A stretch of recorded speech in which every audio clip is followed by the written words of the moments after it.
Jelajahi cara baru mendapatkan informasi. Download Metro TV Extend sekarang.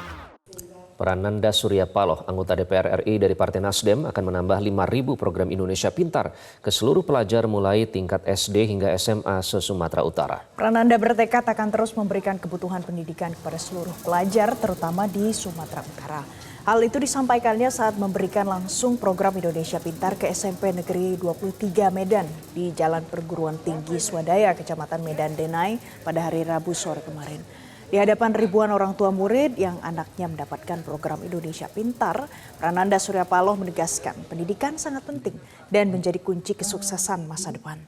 Dirinya menambahkan secara statistik dunia pendidikan di negeri masih cukup memprihatinkan. Maka dari itu, bantuan pendidikan yang diberikan Prananda harus dipergunakan sebaik-baiknya.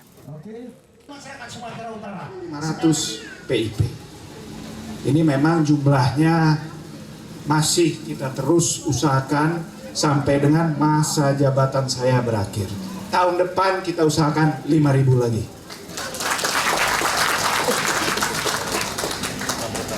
Bapak-bapak, ibu-ibu, adik-adik, pentingnya pendidikan itu memang menjadi kunci kesuksesan bangsa ini dan masa depan kita.